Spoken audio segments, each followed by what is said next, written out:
absolutely no power. Maharashtra चुनाव बहाना, चुनाव आयोग निशाना। Almost 70 lakh new voters suddenly arrived. बेबुनियाद तथ्यों पर आधारित नहीं, ऑथेंटिसिटी नहीं थी।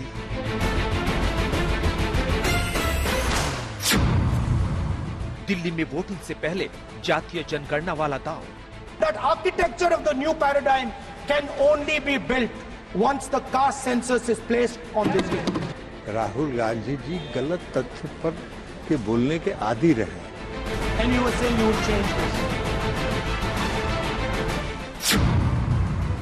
संविधान का नाम कौन कर रहा बदनाम? We will never let your dream come true. This constitution is going to rule India always.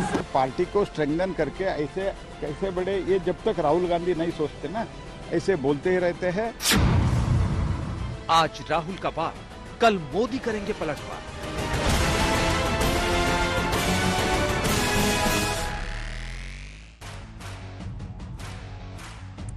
नमस्कार, आप देख रहे हैं आज तक। आपके साथ मैं हूं अंजना ओम कश्यप और आज हल्ला बोल का ये स्पेशल एपिसोड आप सीधा विजय चौक से देख रहे हैं। बड़ी खबर यही है कि राहुल गांधी ने सरकार पर बड़ा हमला किया है। राहुल गांधी का ये कहना है, देखिए महाराष्ट्र बहाना था, दिल्ली निशाना, और ये इसलिए कहा जा रहा है क्योंकि राहुल गांधी ने वोटर्स लिस्ट को लेकर गंभीर आरोप न सिर्फ चुनाव आयोग बल्कि सरकार पर लगाए। राहुल गांधी ने आरोप लगाया कि लोकसभा से विधानसभा चुनाव आते आते महाराष्ट्र में वोटर्स लिस्ट में 70 लाख लोगों को ऐड कर दिया गया, जोड़ दिया गया। अब राहुल गांधी का यह आरोप कहां पर पहुंचता है इसको भी समझिए, क्योंकि उन्होंने कहा कि शिरडी में एक कॉलोनी थी जहां पर एक ही बिल्डिंग से 7,000 लोगों को नए सिरे से चुनाव आयोग ने वोटर्स लिस्ट में जोड़ा।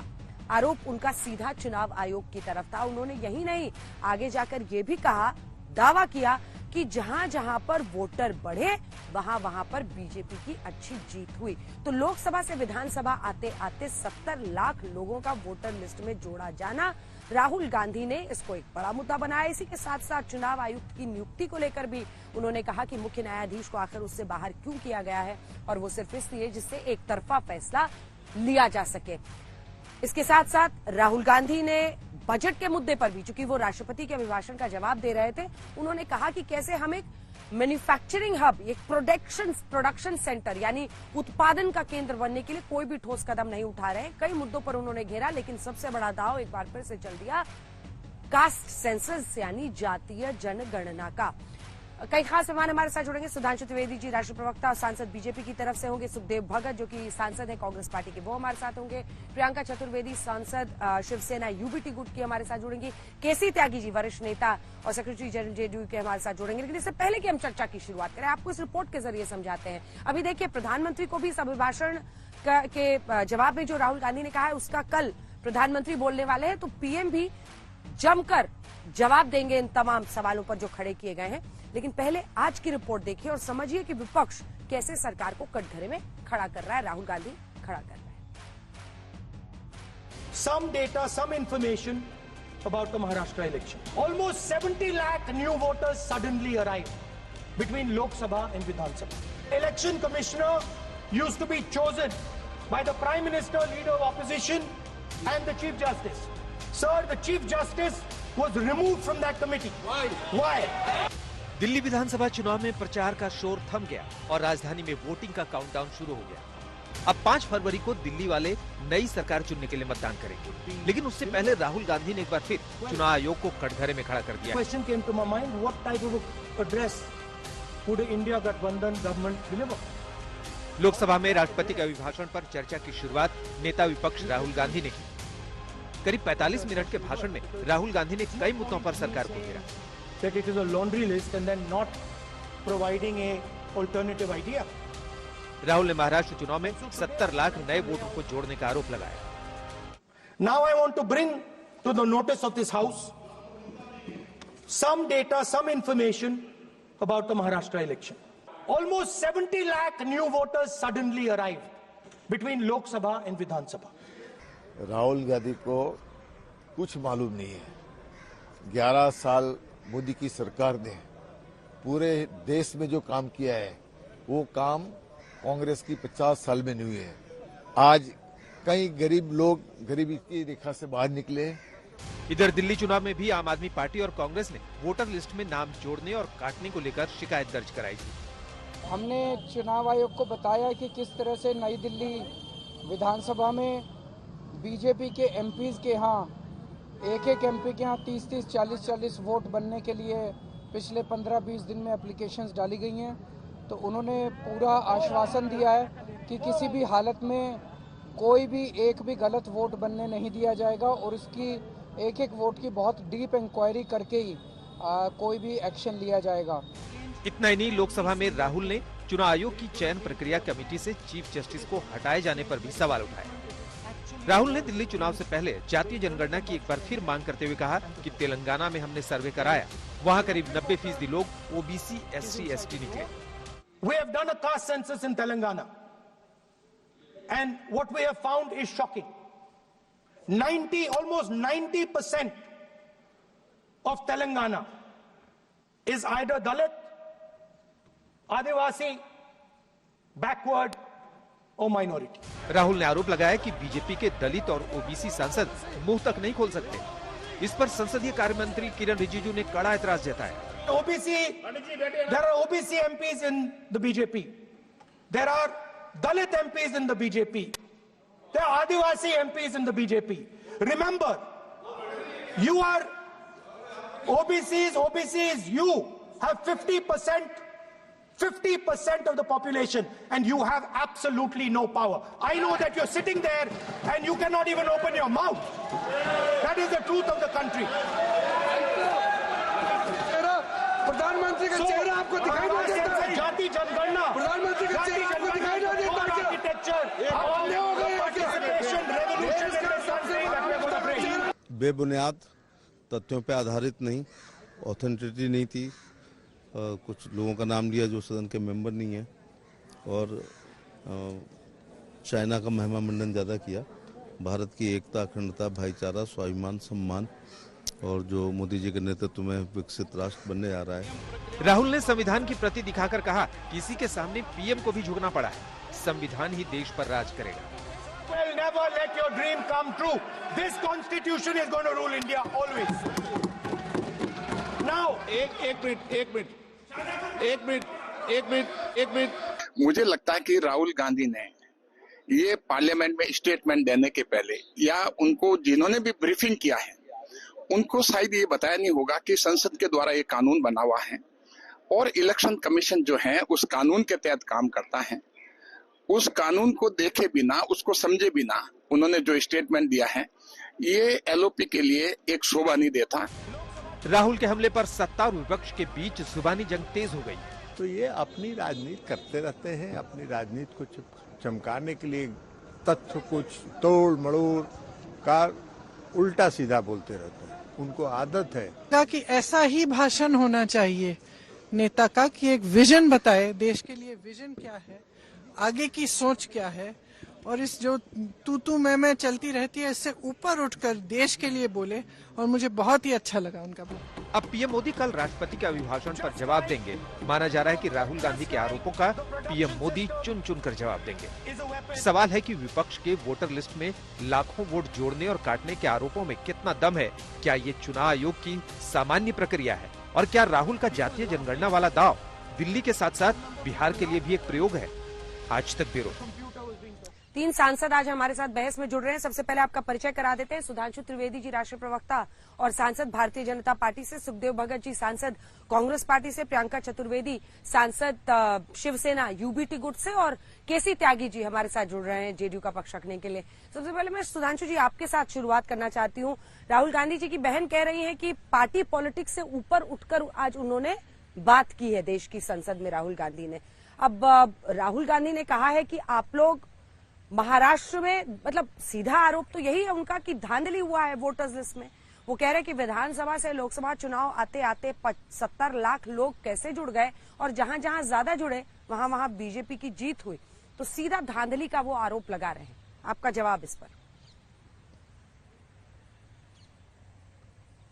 देखिए, जो प्रियंका जी कह रही थी, तो राहुल गांधी पॉलिटिक्स से ऊपर उठ के नहीं, बहुत नेशनल पॉलिटिक्स को नीचे ले जाकर उन्होंने अपना बयान दिया है। जयशंकर जी ने बहुत स्पष्ट किया, देखिए, और किरण रिजिजू जी ने वहां खड़े होकर कहा नेता प्रतिपक्ष को सदन के ऊपर निराधार आधार के ऊपर ऐसे अनर्गल बात नहीं करनी चाहिए भारत की विदेश नीति को लेकर।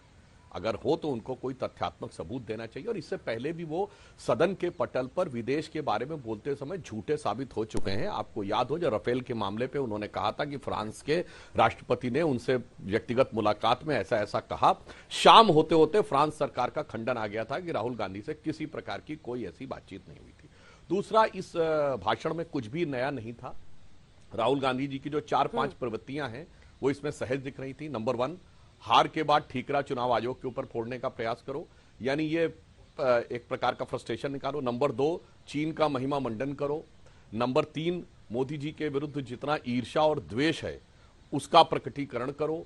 और नंबर 4, अपने लिए वही जो जातिगत जनगणना का एक दिखावटी बात है उसका प्रचार करो। अन्यथा वो तेलंगाना का उदाहरण दे रहे थे। मैं कांग्रेस के हमारे सम्मानित सांसद सुखदेव जी बैठे हुए हैं, मैं उनसे पूछना चाहता हूं, तेलंगाना में 12 मंत्री हैं तो सिर्फ 2 ओबीसी हैं, तो चैरिटी बिगिंस एट होम।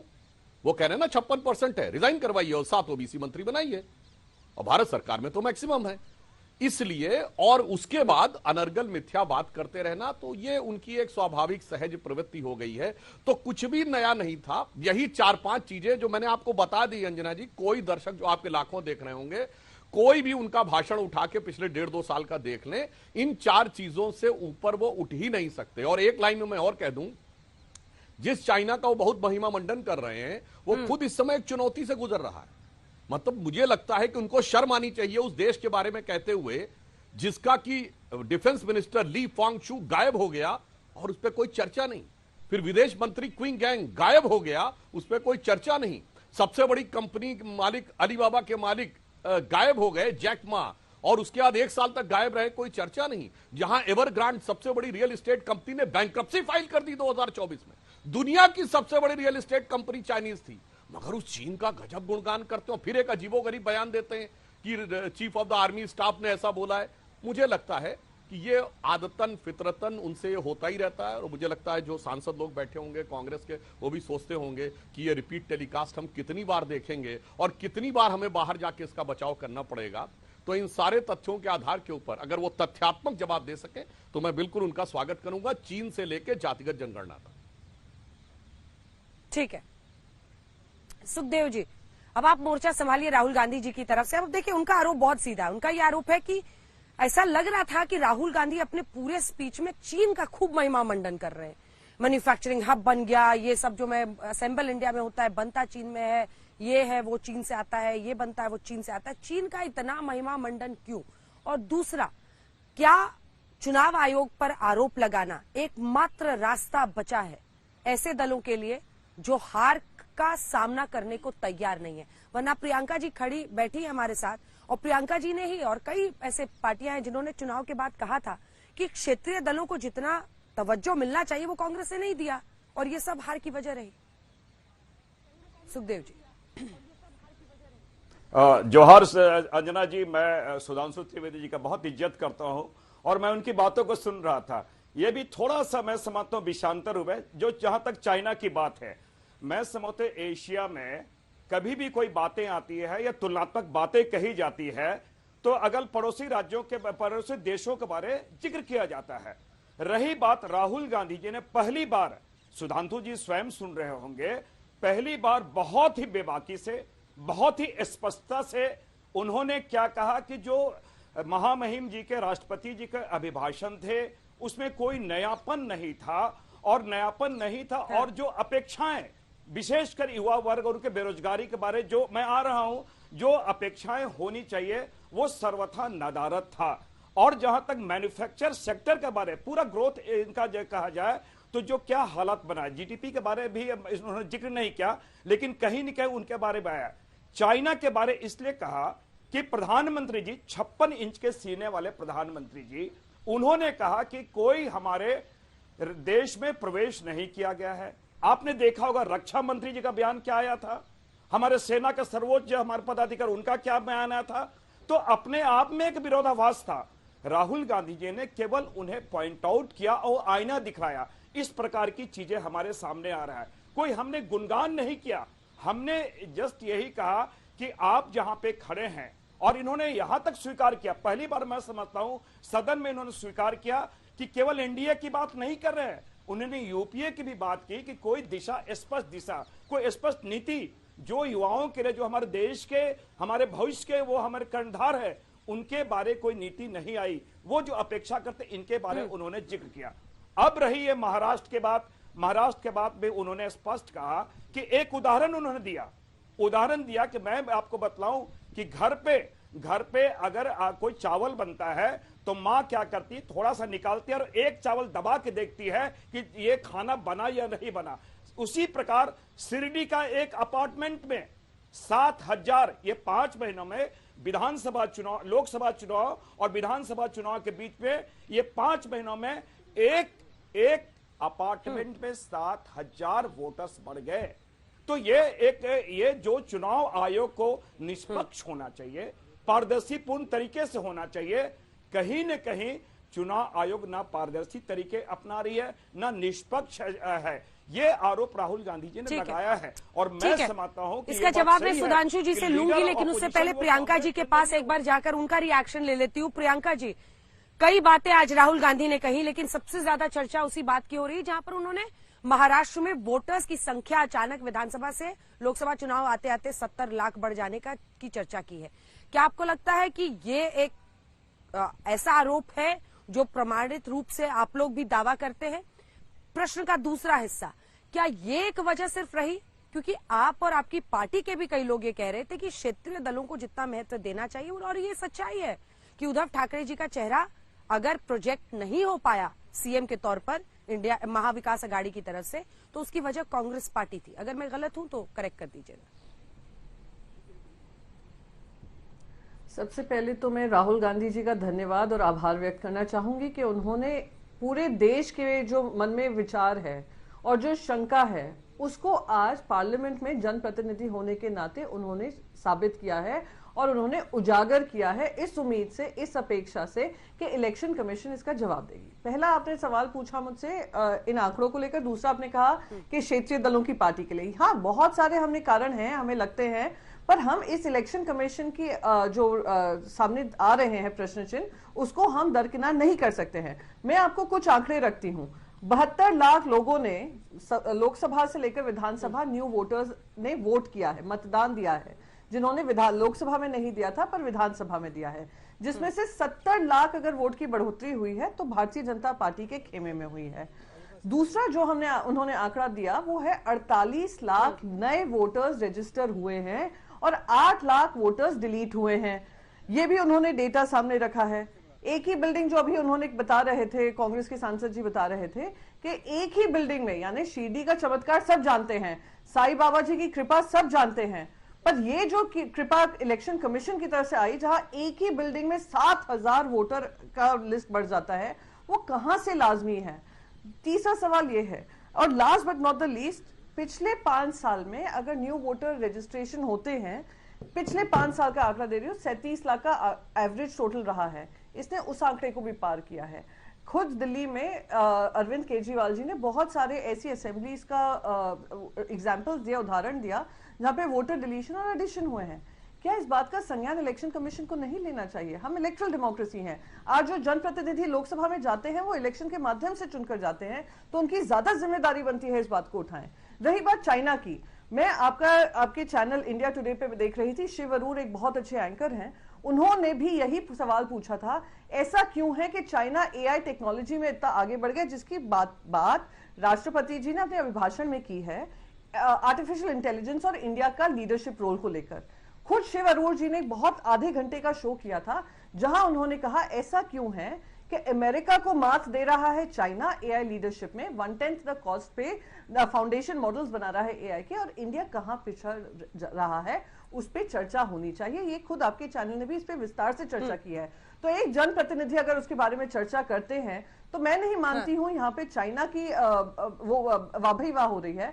ये सवाल पूछा जा रहा है, जब इंडिया एक लीडर है कटिंग एज टेक्नोलॉजी में, ऐसा क्यों है चाइना हमें लीड कर रही है और हमें इसको लीड करना चाहिए? तो I think this should be a concern for every single Indian citizen, क्योंकि आने वाले समय में जॉब्स भी रिडंडेंट होंगे एआई की वजह से, और कौन इसको लीड करेगा पूरी दुनिया में would be the world leaders. And as an Indian, I would want my country to be the world leader, and that is what Mr. Gandhi was expressing. ठीक है, प्रियंका जी समर्थन दे रही हैं जो कहा है राहुल गांधी ने आज। केसी त्यागी जी, आप मोर्चा संभालिए एनडीए की तरफ से, क्योंकि उन्होंने कई बिंदुओं पर घेरा है। अब देखिए, बिहार में भी चुनाव होने वाला है, चुनाव आयोग की निष्पक्षता को लेकर बार बार विपक्ष सवाल पूछ रहा है, और चुनाव आयुक्त की नियुक्ति का भी मुद्दा उठाया उन्होंने कि चीफ जस्टिस ऑफ इंडिया को आपने क्यों उससे हटा दिया। अब 2:1 हो गया है पूरा मामला, तो ऐसे में जो सरकार चाहती है वही चुनाव आयुक्त लगता है। ऐसे में उनके आरोपों को गंभीरता से लेने की जरूरत नहीं है क्या उसको एड्रेस करने की, अगर एक भी वोटर के मन में शंका रह जाती है, उस शंका का निवारण करना तो सरकार की सबसे बड़ी जिम्मेदारी है।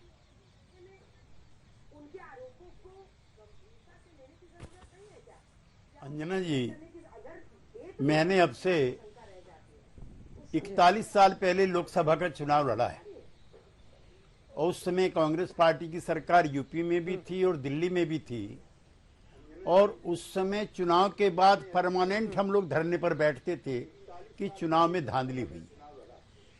चुनाव आयोग जिसकी आज आलोचना हो रही है, दुनिया के कम से कम 15-20 मुल्कों ने भारत के चुनाव आयोग को अपने चुनाव को सर्वेयर के रूप में बुलाया है।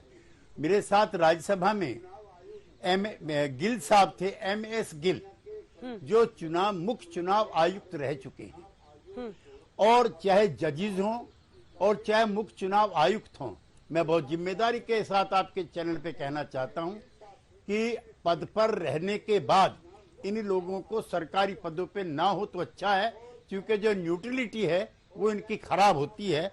गिल साहब न सिर्फ राज्यसभा के MP थे मेरे साथ, उससे पहले वो केंद्रीय मंत्री भी रह चुके हैं। तो क्या कांग्रेस के शासन काल में MS गिल साहब जब चीफ इलेक्शन कमिश्नर थे तो क्या वो न्यूट्रल रहे होंगे? नंबर 1। नंबर 2, अभी जातिगत जनगणना की बात हमारी साथी दोनों ने की, माननीय सदस्य कांग्रेस और उन्होंने, तो ये तो हमारा एजेंडा है। और मैं प्रियंका जी आपसे भी और भगत जी आपसे भी कहना चाहता हूं, मैं उस लोकसभा में भी था जिसमें मंडल कमीशन की अनुशंसाएं लागू की गई थी 7 अगस्त 1990 को, और VP सिंह के खिलाफ जब अविश्वास प्रस्ताव आता है तो आपकी पार्टी भी VP सिंह को हटाने में, मेरी सरकार को हटाने में सबसे आगे रही। और मेरे पास वो रिपोर्ट भी है, मैं थोड़ा पढ़ता लिखता भी रहता हूं, जिसमें राजीव गांधी जी का लंबा भाषण है और किस तरह से उन्होंने जाति के आधार पर आरक्षण का विरोध किया। और ये भी मैं भगत जी आपको बता दूं बहुत स्नेह के साथ कि कांग्रेस पार्टी के जब आप रिवाइवल के बारे में सोचते हो तो ये तो रिवाइवल तो उस दिन खत्म हो गया था जब आपने मंडल कमीशन का विरोध किया था।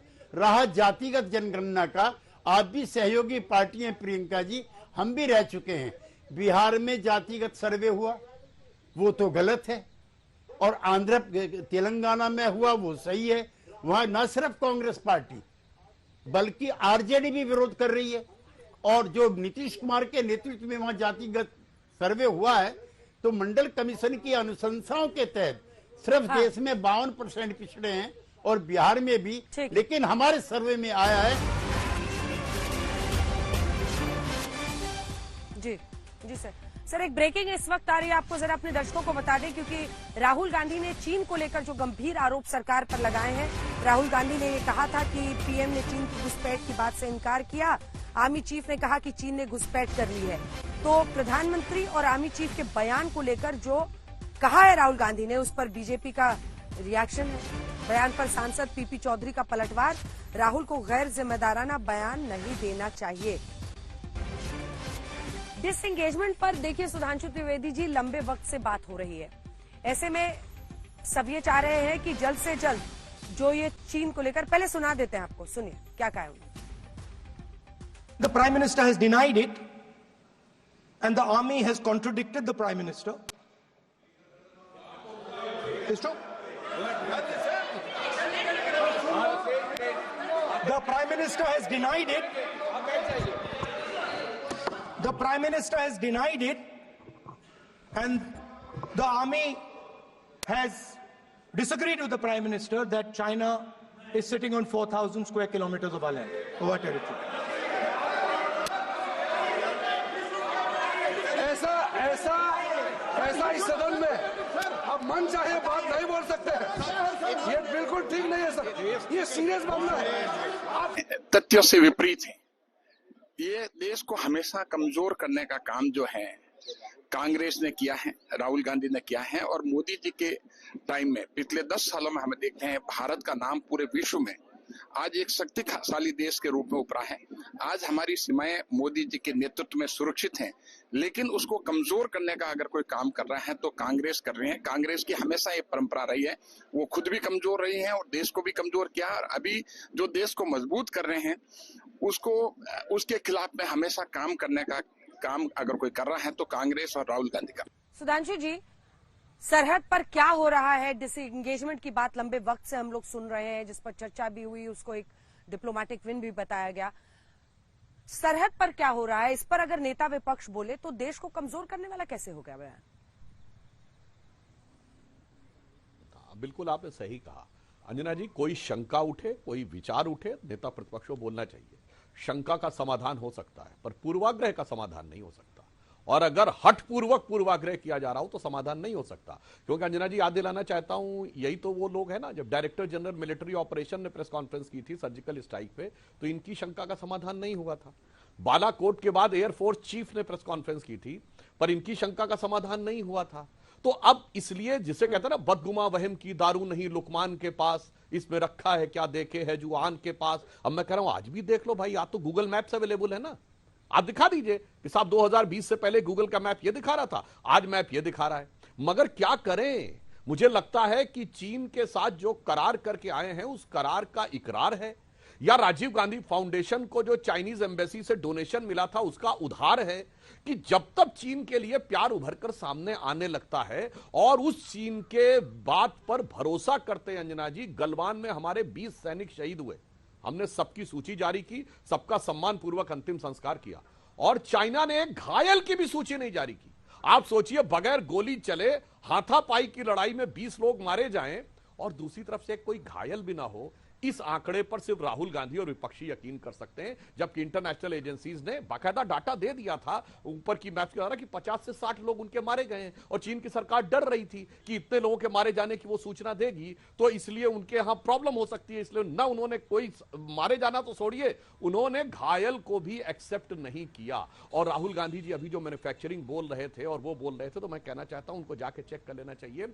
चाइना में रेट ऑफ अनएम्प्लॉयमेंट इतनी तेजी से बढ़ी 2023 में कि चीन ने जुलाई 2023 के बाद आंकड़े देने बंद कर दिए और जनवरी 2024 तक आंकड़ा ही नहीं दिया। जनवरी 2024 से फिर जुलाई 2024 तक बेसिक पैरामीटर चेंज करके दिया तो 23% हो गई है बेरोजगारी की दर।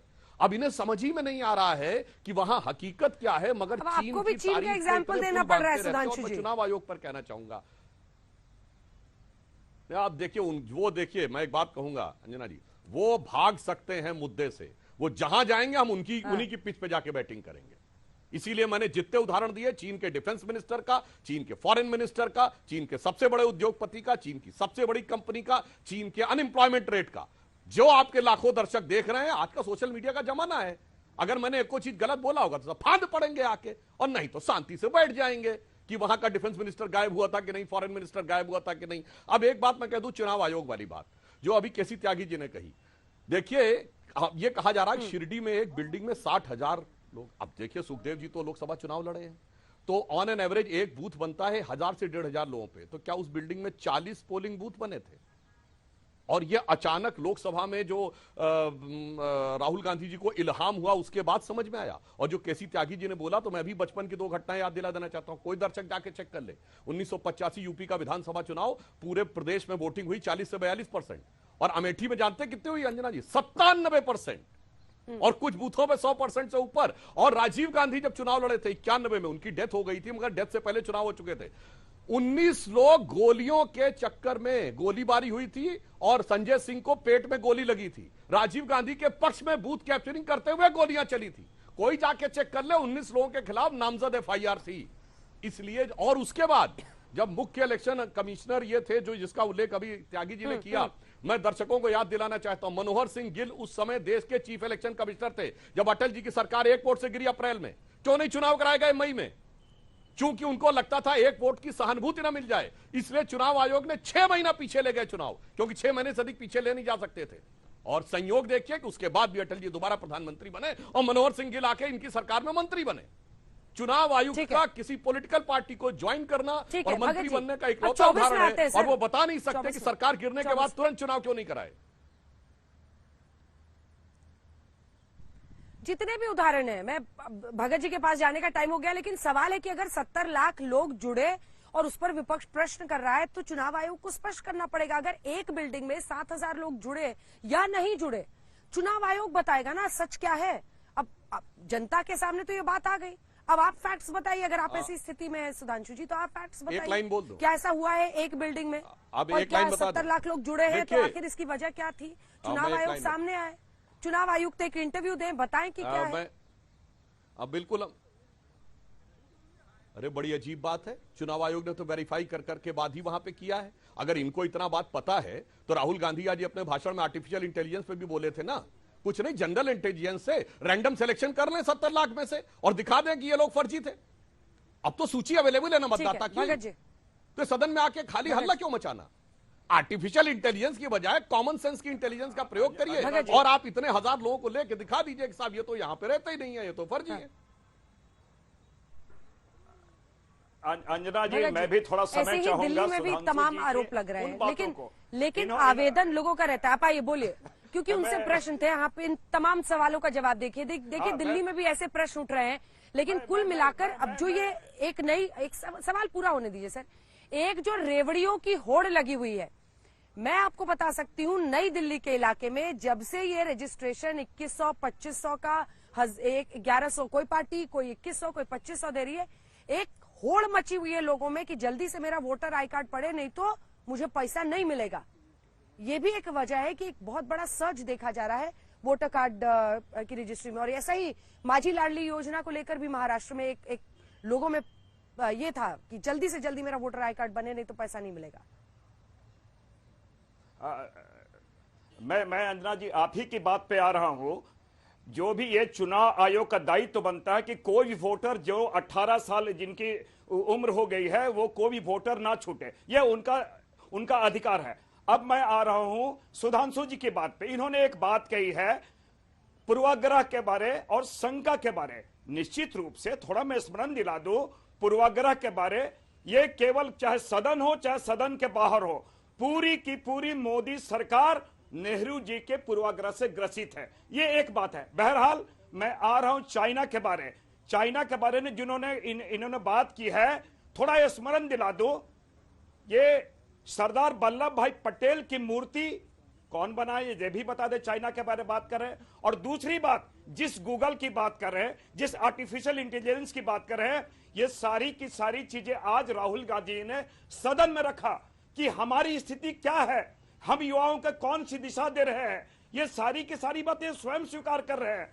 इसलिए मैं कह रहा हूं सुधांशु जी, आज राहुल गांधी जी ने एक लीडर ऑफ ऑपोजिशन का दायित्व को निभाया जो कि आप नहीं निभा पा रहे हैं। उन्होंने कहा कि मेक ऑफ इंडिया निश्चित रूप से एक अच्छी आइडिया है, लेकिन मेक ऑफ इंडिया फेल हो गया है। आज हर सेक्टर पे आप देख लें आपने युवाओं को दिया क्या है।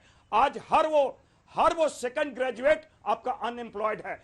25% हमारे जो ग्रेजुएट हैं वो उनका बेरोजगार हैं। ऐसे बहुत सारे डेटा आपके पास है, मैं डेटा की बात नहीं कर रहा हूं, लेकिन मैं आपको बहुत विनम्रता से कह रहा हूं, राहुल गांधी जी ने जिन शंका का या जिन चीजों को उन्होंने शंका का समाधान की दिशा में कदम बढ़ाया है या जो चीजें आपको बताया है, जो दिशा दी है, उसके बारे गंभीरता से आपको चर्चा करनी चाहिए। और रहा बात चाइना की बात आप कहें तो जो आप उनकी कमियों के बता रहे कि बेरोजगारी दर और ये दर नहीं, स्वामी विवेकानंद जी की एक बात मैं आपको बता दूं, विवेकानंद जी ने उन सारी चीजों को ग्रहण करने की बातें कही है जो रचनात्मक हो, जो हमारे देश के फायदेमंद हो। जो कमियां हैं उसको हम क्यों स्वीकार करेंगे। और रही बात अभी त्यागी जी, जिनका बहुत मैं सम्मान करता हूं, गांधी जी की बात मैं कहना चाहूंगा क्योंकि हम गांधी के देश है। गांधी जी ने एक बात कही थी, अगर विचारों में कोई विरोधाभास हो, विचारों में भिन्नता हो, तो पहले की जो बातें हैं उसे ना माना जाए, बाद में हम क्या कर रहे हैं उसे स्वीकार किया जाए। और राहुल गांधी जी जातिगत जनगणना के माध्यम से देश में एक सामाजिक सामाजिक एक क्रांति लाने का प्रयास कर रहे हैं, इसे स्वीकार करना चाहिए। ठीक है प्रियंका जी, ईमानदारी से, चूंकि जातीय जनगणना पर उनकी बात खत्म हुई है, क्या आपको नहीं लगता है कि जातीय जनगणना के लिए अचानक जो ये सर्वथा प्रेम कांग्रेस पार्टी का जागा है, जो एक वक्त पर आरक्षण को लेकर ये मानती थी कि मतलब सोच समझ के इसको करने की जरूरत है, इसके पीछे सिर्फ और सिर्फ चुनावी फायदा और नुकसान है? क्योंकि बीजेपी हिंदुत्व का एजेंडा लड़ती है, अब सामने से सिर्फ कास्ट सेंसस ही वो तरीका है जिससे लगता है कि उस वोट बैंक में सेंध लग सकती है। नहीं, सबसे पहले तो वोट और फ्री एंड फेयर इलेक्शन तब हो सकता है जब इलेक्शन कमीशन मानेगी कि हाँ ये कुछ प्रश्न चिन्ह जनता के बीच में उठ रहे हैं, अब पार्लियामेंट में वो गूंज रहे हैं, दिल्ली और महाराष्ट्र चुनाव में गूंजे हैं, तो इस पे थोड़ा सा तो जनता में ये संतुष्टि दे कि ये गलत अगर कहीं कमियां हैं उसको हम पूरी तरीके से खत्म करने का काम करेंगे। दूसरी बात आपने कहा जाति जनगणना को लेकर, महाराष्ट्र से मैं आती हूँ, महाराष्ट्र का रिप्रेजेंटेशन मैं राज्यसभा में करती हूँ और चुनाव से पहले और चुनाव के बाद भी हम अब तक विवाद देख रहे हैं मराठा रिजर्वेशन को लेकर और मराठा बनाम ओबीसी का जो राजनीति की है भारतीय जनता पार्टी ने महाराष्ट्र में, वहां की जनता उससे वाकिफ है। अभी भी वहां पे एक मिनिस्टर बनकर बैठे हुए हैं जिनके लिए विवाद उठ खड़ा हो रहा है क्योंकि जाति जनगणना को जाति जनगणना से नहीं, जातियों के जो मतभेद चल रहे हैं उसको लेकर मृत्यु हो रही है और उनका रेजिग्नेशन की मांग की जा रही है, जो अब तक उन्होंने इस्तीफा नहीं दिया है और आपस में ही वो महायुति में सब लोग एक दूसरे के साथ शामिल कर रहे हैं, एक दूसरे को ब्लेम गेम कर रहे हैं। तो ये एक बहुत महत्वपूर्ण मुद्दा है, इसको we can not brush it under the carpet as राजनीति। अब ये मन में लोगों के है और मराठा रिजर्वेशन को लेकर लड़ाई लंबी चल रही है महाराष्ट्र में।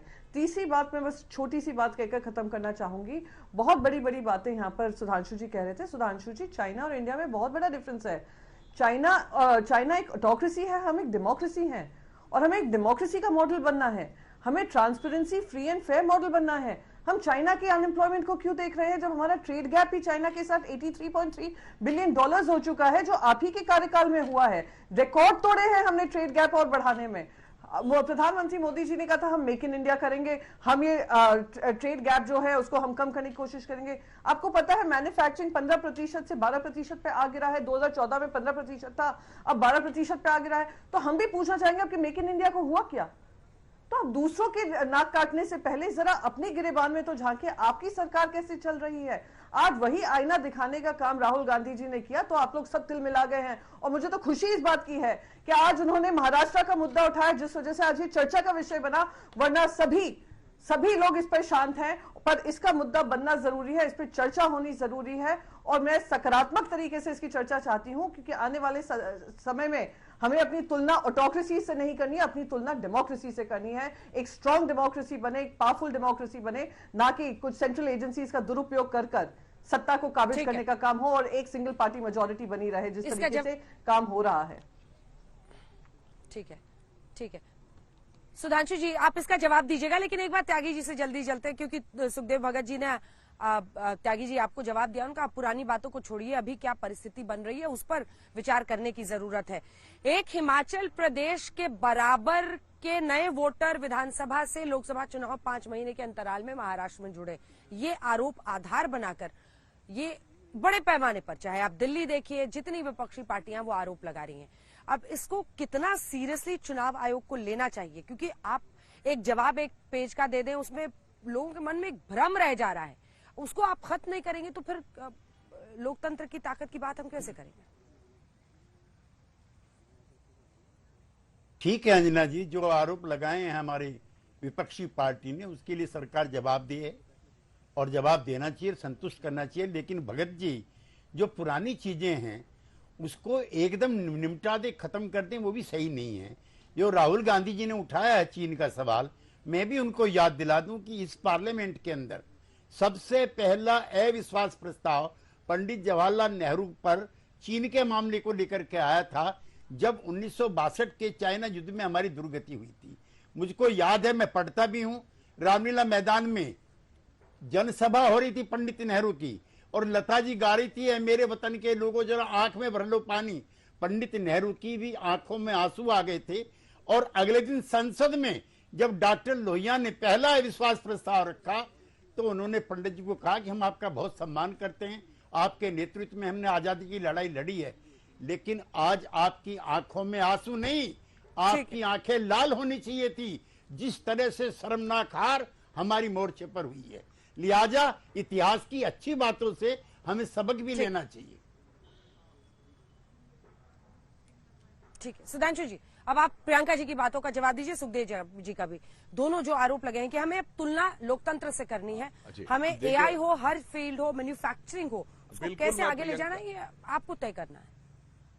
जवाब देखिए आपके। बिल्कुल, मैं प्रियंका जी की बात को बिल्कुल कहूंगा। प्रियंका जी ने बहुत सही बात कही और राहुल गांधी को आईना दिखा दिया है कि डेमोक्रेसी और ऑटोक्रेसी में तुलना नहीं हो सकती है। चीन में सरकार चाहे एक आदेश देगी और आपको जमीन खाली करनी पड़ेगी, ना आप कोर्ट जा सकते ना कुछ, और बस आपसे कह दिया जाएगा एक अपार्टमेंट आपको 2 महीने बाद मिल जाएगा, खत्म, आगे कुछ नहीं हो सकता है। और जो मैन्युफैक्चरिंग में जो वर्कर्स हैं उनकी जो वेजेस हैं जो अमेरिका के मुकाबले, दुनिया के मुकाबले 1/10 है, और जो सरकार तय कर देगी, फाइनल, खत्म। हर कंपनी के बोर्ड के ऊपर वहां पर कम्युनिस्ट पार्टी का आदमी रहेगा, वो तय करेगा, शेयर मार्केट का रेट भी खत्म। तो बिल्कुल सही कहा प्रियंका जी ने, राहुल गांधी जी को सोच समझ के करना चाहिए। हमारे यहाँ 1989 से 2014 तक 25 साल अस्थिर सरकारें रहीं, और हमारे यहाँ वो सरकारें रहीं जो चीन के साथ करार करती रहीं, चीन से एग्रीमेंट करती रहीं, चीन से डोनेशन लेती रहीं। चीन के किसी नेता ने भारत के किसी नेता के साथ कोई कॉन्ट्रैक्ट नहीं किया, कोई डोनेशन नहीं लिया, इसलिए वाकई दोनों की तुलना नहीं हो सकती। अब जहां तक जातिगत जनगणना वाला विषय जो उन्होंने उठाया था सुखदेव जी ने, तो मैं कहना चाहूंगा, एक डेट बता रहा हूं जो आपके लाखों दर्शक हैं। 2021 से पहले कभी आपने राहुल गांधी का बयान नहीं सुना होगा कि जातिगत जनगणना करनी है, यानी कोविड की सेकेंड वेव से पहले। आप देखिएगा नहीं मिलेगा आसानी से। कारण क्या है?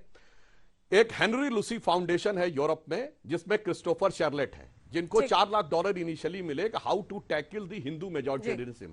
तो ये बात आई कि इसको टैकल करना है तो कास्ट सेंसस का प्रोजेक्ट लेना पड़ेगा। 2021 में दुनिया में कॉन्फ्रेंस हुई डिसमेंटलिंग ग्लोबल हिंदू, और 2023 में उसी के कंटिन्यूएशन में हुआ इरेडिकेशन ऑफ सनातन धर्म।